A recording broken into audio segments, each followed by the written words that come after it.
Money FM 89.3. Best of breakfast.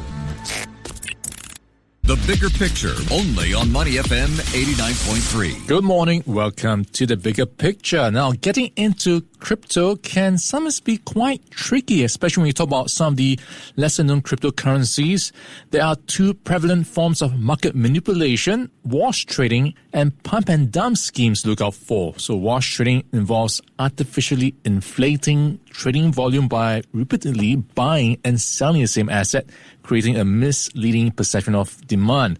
Pump-and-dump schemes lure unsuspecting investors by driving up the price of an asset, often through coordinated hype, only for insiders to sell off their holdings at a peak, leaving unwitting holders of the asset with potentially significant losses. So to help us navigate how to watch out for some of these signs, we've got Kim Grauer. She is the chief economist at Chainalysis. Kim, thanks for joining us on the show today. How are you doing? Hi, thanks. I'm doing great. Happy to be here. Yeah, it's all about crypto these days, especially this year. We've got things like the Trump coin, we've got the Millennial coin, and so on. So there is a lot of excitement around crypto, but at the same time, a lot of things to watch out for. So give us a sense, how prevalent is market manipulation in the world of crypto right now? It's a good question. I think a lot of people have a sense that it's pretty prevalent, as it is in traditional financial markets. The main difference is we can actively monitor it in crypto in real time because all of the transactions are publicly available for us to monitor. So we can get a really strong sense of how much market manipulation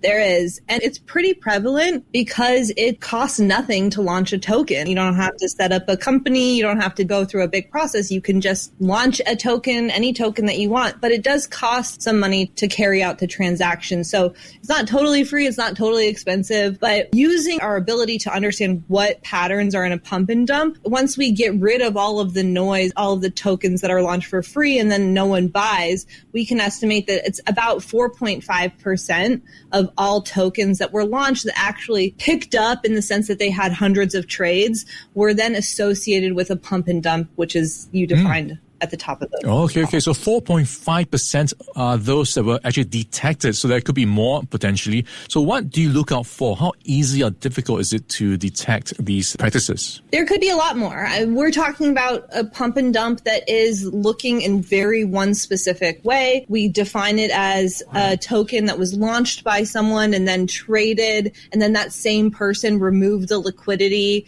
in the pool and essentially profited from that token. But there's many different ways market manipulation can look. So this is just one specific sense, and it's exciting because we can see all the transactions. And how easy is it to detect? If you have the data, extremely easy. You can see which address sent the token, which address received the token, and then you can see, oh, that same address is receiving it again, but doing it hundreds of times. So if you have the data, it's very easy to detect. It's just getting access to the data, understanding it, not being kind of overwhelmed by the complexities. There's really just a financial ledger. So it is easy. However, there are some nuances and, really the same concepts that would apply to understanding what market manipulation looks like in the traditional financial world apply here. It's just we have more data to assess it. Yeah, talking about data, this only comes through when it's on the exchange, right? When it started to trade. So you can't really actually tell much before, at least on the pre-sale front, when they've started to, I suppose, sell it on the road shows and what have you. So there is, I suppose, a level of risk still when it comes to buying some of these lesser-known tokens. The same concepts apply here as would apply in buying any other asset. It's be smart about it. Do you know who launched the token? What's it about? Gather as much information as you can, but there's no silver bullet. You could miss something, and there's information that you don't know about, like what you said with the pre-sale, where you don't know about the intentions of the person necessarily. You might not have a full picture, but at least the benefit of the blockchain is we have a little bit more information, and it's really helping us to weed out some of these attacks that might happen algorithmically with bots, because we can say, okay, this address is systematically doing this. So we know this address has launched 30 other tokens that are associated with pump and dump. So, hey, let's maybe raise awareness about this address. So there's just more information available. Yeah, well, what have been some of the more spectacular cases? What sort of losses are we talking about here? There are some very spectacular cases. The most interesting ones are the people who do this at a serial level. They launch a token. They kind of do the same thing maybe once a week. And you can see them doing this and profiting actually not that much money a lot of the times, because if you think about who is investing in these random tokens that are launched every single day, it's not your big investors that are thinking about putting a massive amount of money in this token that's been out for 36 hours. It's a little different with the meme tokens or the really popular ones like Trump token, where there's a little bit of marketing behind it. But by and large, these serial people doing it, they don't make as much money as you might think. When you think about market manipulation, you think about so much money laundering, and you think about this big, massive ecosystem. But when it comes to crypto, because you're not seeing tons of money being profited by these people systematically doing it, because there's not the appetite to put so much money in these tokens you've never heard of. Yeah, so I suppose there are still issues to sort out. So on that front, Kim, what more can market players and regulators do to address market manipulation concerns? Well, they can know the tools that are in their toolkit. We're really at the start of raising awareness. I would say maybe 2 years into raising awareness about just how transparent this ecosystem is.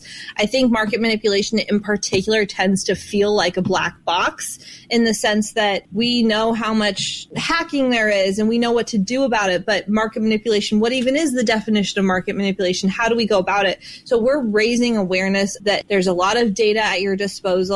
There's a lot of information that you can do. And it's not just about shutting down the people launching these malicious tokens. It's also about making people realize that the ecosystem is safe, because when it's not safe, we can send alerts. We can notify people. So it's about, shutting down the bad guys, but also creating consumer confidence with all of this transparency that we have, so that people don't associate crypto with market manipulation based on kind of biases. So I think that it's really just about putting our data to work. All right, lots to look out for when it comes to potential, market manipulation practices and concerns. And we've been in conversation with Kim Grauer. She's the chief economist at Chainalysis, helping us to break down what's happening on this front when it comes to wash trading and pump and dump schemes in the world of crypto. Kim, thanks for the time again. Thanks so much. All right, great chatting with you. Stay Money FM 89.3. Before acting on the information on Money FM, please consider if it's suitable for your own investment objectives, financial situation, and risk tolerance.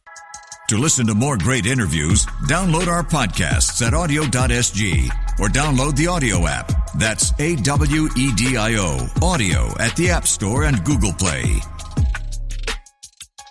Helping you